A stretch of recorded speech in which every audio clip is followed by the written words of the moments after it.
మీ అందరికీ వందనములు, శుభములు తెలియజేస్తున్నానండి. ప్రియమైనటువంటి సోదరి సహోదరులారా, ఈ సమయంలో మనము పరిశుద్ధ గ్రంథంలో నుంచి మరొక అమూల్యమైనటువంటి అంశాన్ని తెలుసుకొని ఆత్మీయంగా బలపడదాం. ఈ సమయంలో మనము తెలుసుకునేటువంటి సబ్జెక్టు ప్రార్థన ఎట్లు చేయాలి. మన సబ్జెక్ట్ అండి, ప్రార్థన ఎట్లు చేయాలి. ఓకే, దేవుని పిల్లలుగా పిలువబడుతున్న ప్రతి ఒక్కరూ దేవుని పిల్లలు ఎలాగవుతారు? స్వార్థ విని, విశ్వాసం ఉంచి, మారు మనసు పొంది, ఒప్పుకొని, బ్యాప్టిజం తీసుకొని సంఘములో సభ్యులుగా ఉన్నటువంటి ప్రతి ఒక్కరు కూడా దేవుని పిల్లలుగా పిలువబడతారు. అలాగనే కాదు, దేవుడి యొక్క చిత్తాన్ని నెరవేరుస్తున్నప్పుడు, దేవుడు చెప్పిన ప్రకారంగా బ్రతుకుతున్నప్పుడు వారు మాత్రమే దేవుని పిల్లలుగా పిలువబడతారు. దేవుని పిల్లలుగా పిలువబడుతున్నటువంటి వారు దేవునికి ప్రార్థన చేయాలి అని తండ్రి దేవుడు గ్రంథములో అనేక సందర్భాల్లో తెలియజేశాడు. కాబట్టి ప్రతి క్రైస్తవుడు, ప్రతి దేవుని కుమారుడు, కుమార్తె దేవునికి ప్రార్థన చేయాలి. మరి ప్రార్థన ఎట్లు చేయాలి అనేది ఈ సమయంలో మనము తెలుసుకోవాలి. ఇంతకు ప్రార్థన అనగా ఏమిటి?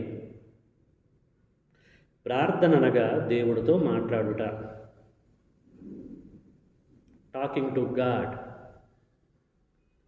కాబట్టి ప్రియులారా, దేవుడితో ఎలాగ మాట్లాడాలి అనేటువంటి విషయాన్ని మనము బహు జాగ్రత్తగా పరిశుద్ధ గ్రంథంలో నుంచి మనము తెలుసుకుందామండి. గతంలో అనేక సందర్భాలలో ఈ విషయాలను కూడా మనం తెలుసుకున్నాము. పర్వాలేదు, ఆత్మీయ ఎదుగుదల కొరకు మళ్ళీ ఈ సమయంలో తెలుసుకుందాం. ఓకే, జాగ్రత్తగా మనము విందామండి. ఇప్పుడు మనము ప్రార్థన ఎప్పుడు, ఎట్లు చేయాలి అనేటువంటిది మన మనసులో పెట్టుకొని ముందుకు సాగుదాము. ప్రార్థన ఎప్పుడు, ఎట్లు చేయాలి. Okay, right. జాగ్రత్తగా మీరు గ్రహించాలి. అపోస్తులైనటువంటి పౌలు గారు తెస్సలోనికలో ఉన్నటువంటి క్రీస్తు సంఘమునకు పత్రిక రాస్తూ మొదటి తెస్సలోనిక 5వ అధ్యాయం 16లో అక్కడ ఉన్నటువంటి సహోదరులకి ఏమని తెలియజేశాడంటే, ఎడతెగక ప్రార్థన చేయుడి అని చెప్పేసి అంటున్నాడు. అంటే ఎడతెగక దేవుడితో మాట్లాడుడి అని అంటున్నాడు. ఎడతెగక అంటే ఎప్పుడూ. ప్రియులు చాలా జాగ్రత్తగా ఆలోచించాలి. మొదటి శతాబ్దంలో క్రీస్తు సంఘము ఇంచుమించు 3000 మందితో అది స్థాపింపబడ్డదని మనం అనుకున్నాంగా. వారు ఎలాగున్నారు? అపోస్తుల బోధ యందును, సహవాసమందును, రొట్టె విరుచుట యందును, ప్రార్థన చేయటి యందును ఎడతెగక ఉన్నారు. అంటే కంటిన్యూగా ఉన్నారు ప్రతి ఆదివారం. ఎడతెగక అంటే అది ఏ ఆదివారం కూడా వారు మిస్ కాలేదు. మరి ఇక్కడ ఎడతెగక అంటే దాని అర్థం ఏంటిది? నువ్వు ఏదైనా ఒక సమయం పెట్టుకున్నావు అనుకో, టైం టేబుల్, సో దాని ప్రకారంగా నువ్వు మూవ్ కావాలి, దేవుడితో మాట్లాడాలి. ఎడతెగక అంటే ఎప్పుడు కూడా నువ్వు తండ్రితోటి టచ్లో ఉండాలన్నది దీని యొక్క భావం అండి. ఎడతెగక అంటే దాని అర్థం అంటే తెగిపోవద్దు, కట్ కావద్దు. దేవుడితో కమ్యూనికేషన్ అనేది ఆత్మ సంబంధంగా ఆలోచించాలి. కాబట్టి ప్రార్థన ఎప్పుడు, ఎట్లు చేయాలంటే ఎడతెగక అని ఇక్కడ పౌలు గారు తెలియజేస్తూ ఉంటున్నాడు.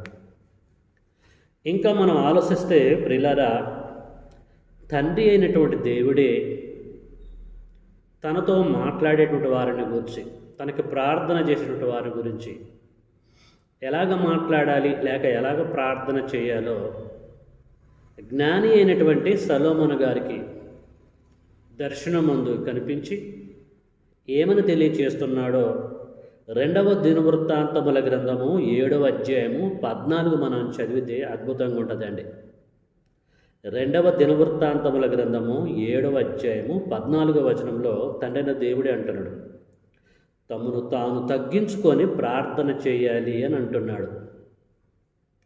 తమ్మును తాము తగ్గించుకొని ప్రార్థన చేసే ప్రతి ఒక్కడు తగ్గించుకొని అన్ని విషయాల్లో జీరోకి వచ్చి తండ్రి దేవుడికి ప్రార్థన చేయాలట.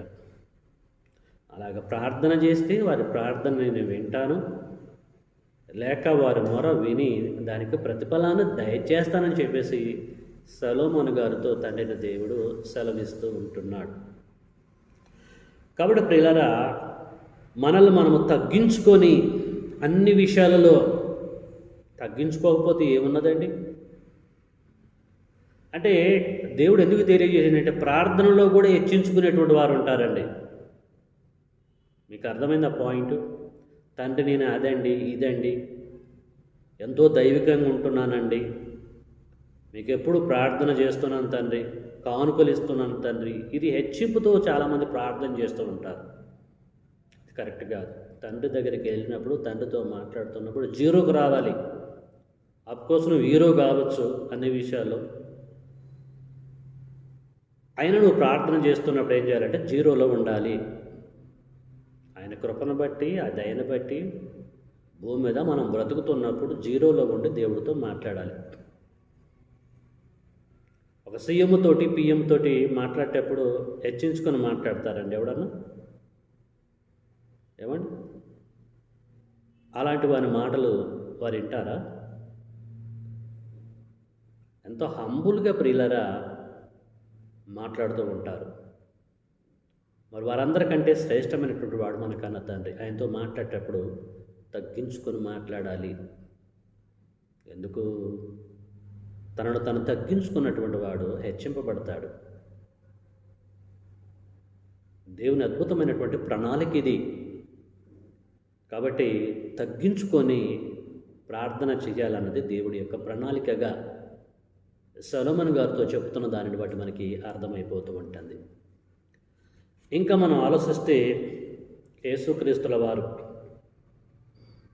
ప్రియులారా ఏమని తెలియజేస్తున్నాడు?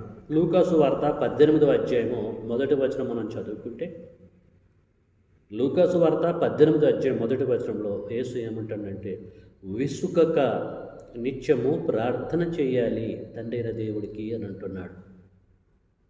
అక్కడ ఉన్నటువంటి శిష్యులకు కావచ్చు, అక్కడ ఉన్నటువంటి యూదులకు కావచ్చు, యుగాంతమందు ఉన్నటువంటి మనకి కావచ్చు, ఎవరికైనా సరే ఇది వర్తిస్తుంది. తండ్రి అయినటువంటి దేవుడితో ప్రార్థన చేస్తున్నప్పుడు లేక మాట్లాడుతున్నప్పుడు విసుకొద్దు, విసుకకుండా ఓపికతో ప్రార్థన చేయాలి. చాలామంది మనం ప్రార్థన చేద్దాం రండి, కూడుకుందాం రండి అంటే విసుకుతూ ఉంటారు. అబ్బో ప్రార్థన అట, అయ్యో ఎంతసేపు చేస్తారో, ఎందుకు మనకి ప్రార్థన చెప్పేసి ప్రార్థన చేయరండి. ప్రేమైన వారులారా బాగా ఆలోచించాలి. విసుకగా ప్రార్థన చేయాలి మనం. పాత నిబంధన గ్రంథములో ప్రియులారా మనందరికీ తెలుసు, దానియేలే కావచ్చు, దావీదే కావచ్చు, సాయంత్రం పూట ఏమండి మధ్యాహ్నం వేళ ఉదయకాల సమయంలో తండ్రైన దేవుడితో కంటిన్యూగా వారు టచ్లో ఉన్నట్టుగా మనము చూడగలం. అర్థమైందా అండి? విసుకలేదు వారు. దానియేలు కావచ్చు, దావీదు కావచ్చు, పాత నిబంధన గ్రంథంలో ఉన్న భక్తులందరూ కూడా విసుకకుండా తండ్రి దేవుడికి వారు ప్రార్థన చేసినట్టుగా మనము చూడగలం. సాయంత్రం చేశారు వారు, ఉదయం చేశారు, మధ్యాహ్నం చేశారు. కీర్తనల గ్రంథం 55వ అధ్యాయము 15వ వచనం మనం చదివితే ప్రియులారా దావీదు దేవునితో విసుకక ప్రార్థన చేసినట్లు కూడా మనము చూడగలం. ఓకేనండి ప్రియులారా, ఇవన్నీ కూడా మనం ఆలోచించి మనం ప్రవర్తించాలన్నది దేవుడి యొక్క ప్రణాళికగా మనకి కనిపిస్తూ ఉంటుంది. కాబట్టి మనం ఏం చేయాలంటే విసుకక నిత్యము ప్రార్థన చేయాలి. అలాగే లూకా సువార్త 22:39 కూడా యేసుక్రీస్తు వారు తండ్రి దేవునికి కూడా ప్రార్థన చేశాడు. ఎలాగ చేశాడు ఆయన? లూకా సువార్త 22:39 వాడుకగా ప్రార్థన చేశాడు. తన వాడుక చొప్పున. వాడుకంటే అలవాటండి. ఒక క్రమంలో వెళ్ళిపోయాడు. అక్కడ సందర్భాన్ని మనం చూస్తే యేసుక్రీస్తు వారు వాడుక చొప్పున ప్రార్థన చేయాలి, చేసినట్టుగా మనకి కనిపిస్తూ ఉంటుంది. క్రీస్తు చేశాడు ఆ సందర్భంలో వాడుకమ్మటి. బ్రీఫ్ ఇన్ఫర్మేషన్ కావాలంటే ఆ యొక్క అధ్యయనం మొత్తం చదివితే మనకు అర్థమవుతూ ఉంటుంది. వాడుకమ్మటి. కొన్ని సందర్భాల్లో మనము వాడుకలు పడతాం. వాడుక ప్రకారంగా మనం మూవ్ అవుతాం ఈ లోకంలో ఏ పని చేసినా కూడా. కాబట్టి మనం కూడా వాడుక ప్రకారంగా, ఒక అలవాటు ప్రకారంగా, ఒక క్రమం ప్రకారంగా తండ్రి దేవుడికి ప్రార్థన చేయాలని చెప్పేసి మనకి అది యేసుక్రీస్తులు వారు తెలియచేస్తున్నట్టుగా ప్రియులారా మనకి అర్థమవుతూ ఉంటుంది. ఇంకా అదే లూకా సువార్త 22:46 మనము చూసుకోగలిగితే ఇక్కడ కూడా క్రీస్తు అంటాడు, శోధనలో ప్రవేశింపకుండానట్లు ప్రార్థన చేయాలి అని అంటున్నాడు. శోధనలో ప్రవేశింపకుండానట్లు ప్రార్థన చేయాలి. ప్రతి క్రైస్తవుడికి అంటే దేవుని కుమారుడికి కుమార్తెకి శోధనలు వస్తాయి. శోధనలు తన సొంతంగా అయినా రావచ్చు, భార్య వలన, పిల్లల వలన, బంధువుల వలన, స్వజనుల వలన, శత్రువు వలన, స్వకీయ దురాశలను బట్టి ఏమండి శోధనలు అనేది కన్ఫామ్. మనం ఎంత మంచిగున్నా కూడా సాతాను ద్వారా కూడా శోధనలు వస్తాయి. శోధనలు పడే అవకాశం ఉంటుంది, శోధింపబడే ఛాన్సెస్ ఉన్నాయి. కాబట్టి శోధనలో ప్రవేశింపకుండానట్లు ప్రార్థన చేయుడి అని చెప్పేసి యేసుక్రీస్తుల వారు తన శిష్యులకి, అక్కడ ఉన్నటువంటి మనుషులకి, మనకు కూడా తెలియజేస్తున్నట్టుగా మనకి అర్థమైపోతూ ఉంటుంది. ప్రార్థన ఎప్పుడు ఎట్లు చేయాలి అనేది మనం మనసులో పెట్టుకొని ఇవన్నీ కూడా మనం పరిశీలన చేసుకుంటూ ముందుకెళ్తూ ఉంటున్నాం. జాగ్రత్తగా మీరు విని గ్రహించాలని ప్రేమపూర్వకంగా తోటి దైవజనుడిగా, సహోదరుడిగా మీకు నేను తెలియజేస్తున్నాను. గ్రంథాన్ని బట్టి, గ్రంథంలో రాయబడిన దానిని బట్టి. ఇంకా మనం ఆలోచిస్తే మరి యోహాను గారు మొదటి పత్రిక రాస్తూ, యోహాను గారు రాసిన మొదటి పత్రిక 5:14 వారు ఏమంటున్నారంటే, యోహాను రాసిన మొదటి పత్రిక 5:14 ఆయన చిత్తానుసారముగా అడగవలను అంటే ప్రార్థించవలను అంటున్నాడు. మీకు అర్థమవుతుందా అండి? ఆయన చిత్తానుసారంగా అంటే తండ్రి అయినటువంటి దేవుని యొక్క చిత్తానుసారంగా, ఆయన ఇష్ట ప్రకారంగానే ఆయనతో మాట్లాడాలి. ఆయనకి ఇష్టం లేకుండా ఆయనతో మాట్లాడకూడదు, అడగొద్దు, మొరపెట్టొద్దు. ఇష్టం లేకుండా ఏ కార్యం కూడా చేయొద్దు. ఆయన చిత్తానుసారంగా అడగవలను. ఆయన చిత్తం ఏందో ఫస్ట్ మనం తెలుసుకోవాలి. తెలుసుకొని ఆయన చిత్తానుసారంగా ప్రియులారా మనము అడగవలను అంటే ప్రార్థన చేయవలను. అది దేవుడి దృష్టికి అంగీకారంగా ఉంటే దానిని బట్టి బ్లెస్సింగ్స్ మనకు అనుగ్రహిస్తాడు. కాబట్టి మనం చేసే ప్రార్థన, మనం మాట్లాడే మాట ఆయనకు అంగీకారంగా ఉండాలి, ఆయన చిత్తానుసారంగా ఉండాలి. కాబట్టి ప్రార్థన చేసేటువంటి వారు తెలుసుకోవాల్సిన, గమనించవలసినటువంటి విషయాలు ప్రియులారా. కాబట్టి ఇవన్నీ కూడా మీరు ఆలోచించాలని ప్రేమపూర్వకంగా మీకు నేను తెలియజేస్తున్నాను. ఇంకా మనం ఆలోచిస్తే యేసుక్రీస్తుల వారే మొదటి శతాబ్దంలో మళ్ళీ ఏమంటాడంటే ఈ ప్రార్థన గురించి, మెలకువగా ఉండి ప్రార్థన చేయండి అని అంటున్నాడు. మార్కు సువార్త 14:38 మార్కు సువార్త 14:38 మెలకువగా ఉండి ప్రార్థన చేయుడి. మెలకువగా ఉండి అంటే దాని అర్థం ఏంటంటే అన్నిటిలో మీరు అలర్ట్గా ఉండండి అని దాని అర్థం. మెలకువగా ఉండి, స్పృహలోనే ఉండి అన్కాన్షియస్ కాదు, కాన్షియస్లో ఉండి తండ్రి ఇప్పుడు దేవుడికి మనము ప్రార్థన చేయాలట. మనం ప్రార్థన చేస్తున్నప్పుడు నేను దేవుడితో మాట్లాడుతున్నాను, దేవుడికి నా విన్నపాలు తెలియజేస్తున్నానటువంటి ఆ సెన్స్లో, ఆ కాన్సెన్స్లో ఉండి తండ్రి దేవుడితో మాట్లాడాలి మెలకువగా ఉండి. కొంతమంది ప్రార్థన చేస్తారు కానీ దేవుడికి ప్రార్థన చేసి మనసు ఎటేటో వెళ్ళిపోతుందండి, కనెక్ట్ కాదు. ఈ ప్రార్థన ముగించే టయానికి దేవుడితో కనెక్ట్ అయ్యే మూమెంట్లో కట్ అయిపోయింది. నువ్వు ప్రార్థనలో కూర్చున్నప్పుడు మోకరిస్తున్నప్పుడే కానీ డైరెక్ట్గా కనెక్ట్ అయిపోవాలి దేవుడితోటి. చేసేదేమో దేవుడికి ప్రార్థన, నీ మనసు ఏమో ఎక్కడికో వెళ్తుంది. దాన్ని మెలకువతో ప్రార్థన చేయటం అంటారా అండి? శిష్యులకు తెలియజేస్తున్నాడు యేసుక్రీస్తు వారు, మెలకువగా ఉండి ప్రార్థన చేయండి, నిద్రపోకాకండి. అక్కడ సందర్భం అది. మెలకువ అంటే అన్నింటిలో షార్ప్గా ఉండాలి, స్పృహలోనే ఉండాలి. కాబట్టి ప్రియులారా, ఇవన్నీ కూడా మనం ఆలోచించాలి ప్రార్థన చేస్తున్నప్పుడు. ప్రార్థన అనగానే ఇక ప్రార్థన చేయటమే కాదు. మీకు అర్థమైందండి పాయింట్? ప్రార్థనలో ఎన్ని విధాలు ఉన్నాయండి. ఇంకా మనం ఆలోచించినప్పుడు ప్రియులారా, యాకోబు గారు ఏమంటాడంటే, యాకోబు గారు రాసినటువంటి పత్రిక 5వ అధ్యాయము 13లో యాకోబు గారు చెదిరిపోయి ఆయా దేశాల్లో చెదిరిపోయినటువంటి క్రైస్తవులకి ఎలాగ ప్రార్థన చేయాలని చెప్పేసి అంటున్నాడంటే, శ్రమలు వచ్చినప్పుడు మీరు ప్రార్థన చేయాలి అని అంటున్నాడు. శ్రమలు, ఇరుకులు, ఇబ్బందులు వచ్చినప్పుడు మీరు ఏం చేయాలంటే ప్రార్థన చేయాలి, దేవుడితో మాట్లాడాలి, దేవుడితో టచ్లో ఉండాలని చెప్పేసి ప్రియులారా మరి యాకోబు గారు తెలియజేస్తూ ఉంటున్నాడు. కాబట్టి మనకి శ్రమలు వచ్చినప్పుడు కృంగిపోవద్దు, కృషించిపోవద్దు, బాధపడద్దు. ఎందుకు వచ్చినాయి శ్రమలు? నేను దేవుని నమ్ముకుంటే, దేవుడి దగ్గరికి వస్తే, క్రీస్తు రక్తములో పాపములు కడిగి వేసుకొని క్రీస్తు సంఘంలో సభ్యురాలుగా ఉన్నా ఎందుకు వస్తున్నాయి ఈ శ్రమలు? నాకు అవసరం లేదని చెప్పేసి ప్రియులారా మళ్ళీ వెనకకు తిరిగి వెళ్ళిపోయేటువంటి వారు ఉంటారు. అది కరెక్ట్ కాదు. శ్రమలు వచ్చినప్పుడు ఏం చేయాలంటే ప్రార్థన చేయాలి, దేవుడితో టచ్లో ఉండాలి, దేవుడికి మొరపెట్టాలి. అప్పుడు దేవుడు ఆయన కృప కలిగిన వాడు కనుక కృప చూపిస్తాడు, నీ ఎడల, నా ఎడల, మనందరి ఎడల. శ్రమలలో నుంచి బయటికి రప్పిస్తాడు, సమాధానపరుస్తాడు, సంతోషపరుస్తాడు.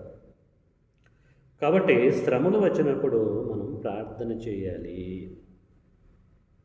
ఓకేనండి, ఇంతటితో నేను ఆఫ్ చేస్తున్నాను. ప్రార్థనకు సంబంధించిన విషయాలు ఇలా చెప్పుకుంటూ పోతే చాలా ఉన్నాయి సందర్భాలు. సమయం లేదు కనుక మీరు అర్థం చేసుకుంటారని చెప్పేసి నేను నమ్ముతూ ఉంటున్నాను. ఇప్పటివరకు మనము ప్రార్థన ఎప్పుడు, ఎట్లు చేయాలి అనేటువంటి విషయాలు మనము తెలుసుకున్నాం. ఓకేనండి, మరొకసారి తెలియజేస్తున్నాను. ఎడతెగక ప్రార్థన చేయాలి, తమను తాము తగ్గించుకొని ప్రార్థన చేయాలి, విసుకక నిత్యము ప్రార్థన చేయాలి, వాడుకగా ప్రార్థన చేయాలి, శోధనలో ప్రవేశింపకుండానట్లు ప్రార్థన చేయాలి, ఆయన చిత్తానుసారంగా ప్రియులారా మనము అడగవాలి, అంటే ప్రార్థించాలి, మెలకుగా ఉండి ప్రార్థన చేయాలి, శ్రమలు వచ్చినప్పుడు మనము ప్రార్థన చేయాలి. ఇంకా అనేక రకాలుగా మనము ప్రార్థన చేసే అవకాశాలు ఉన్నాయి. తండ్రి చిత్తమైతే రానున్న దినాల్లో మనము అన్నీ కూడా తెలుసుకుందాం. కాబట్టి ప్రార్థన ఎట్టు చేయాలి అనేటువంటి సబ్జెక్ట్ని దేవుడిచ్చినటువంటి సమయంలో మనము కొన్ని విషయాలు మనము తెలుసుకున్నాం, నేర్చుకున్నాం. తెలుసుకున్నటువంటి మనం లేక నేర్చుకున్నటువంటి మనము ఏం చేయాలండి? నేర్చుకున్న దాని ప్రకారంగా ప్రవర్తించాలి, అంటే దాని ప్రకారంగా ప్రార్థన చేయాలి. అంతే కదా? అలా కాకుండా దీన్ని పక్కకు పెట్టేసి మళ్ళీ మన ఇష్టానుసారంగా ప్రార్థన చేస్తే ఎలాగుంటుంది? అది కరెక్టా? అందుకొరకు దేవుడు అంటున్నాడు, ఆత్మ ప్రకటన గ్రంథంలో సంఘములతో చెప్పుచున్న మాట చెవి కలిగిన వాడు వినుగాక అని అంటున్నాడు. చెవులు ఉన్నాయి, మనం విన్నాం ప్రార్థన కాన్సెప్ట్. కాబట్టి విన్నటువంటి మనము విన్నదాని ప్రకారంగా ప్రవర్తించాలి. అందుకొరకే యాకోబు గారు అంటాడు, క్షమించండి, యాకోబు గారు 1వ అధ్యాయం 22లో ఏమంటున్నాడండి? మీరు వినువారు మాత్రమే అయ్యుండి మిమ్మల్ని మీరు మోసపుచ్చుకొనకుండా వాక్య ప్రకారంగా ప్రవర్తించు వారునై ఉండు అని చెప్పేసి అంటాడు యాకోబు గారు 1:22లో. కాబట్టి మనం విన్నాం, విన్న తర్వాత ఏం చేయాలి? విన్నదాని ప్రకారంగా ప్రవర్తించాలి. విన్నా కూడా ప్రవర్తించలేదు అనుకోండి, మనం మోసపోతాం అని చెప్పేసి అంటున్నాడు యాకోబు గారు. కాబట్టి ప్రియమైనటువంటి సోదరుడా, నాతోటి దైవజనుడా, సోదరి, ప్రార్థనకి సంబంధించిన కాన్సెప్ట్ మనం విన్నాం. కాబట్టి విన్నటువంటి మనము తండ్రితో ఈ రీతిగా మనం ప్రార్థన చేయాలి, తండ్రికి ఇలాగ మనం మొరపెట్టాలి. ఇన్ని కోణాలలో తండ్రి దేవుడితో మనం మాట్లాడే అవకాశం ఉందని చెప్పేసి గ్రంథం నుండి మనము దేవుని యొక్క సేవకులు తెలియచేసినప్పుడు మనము విన్నాం.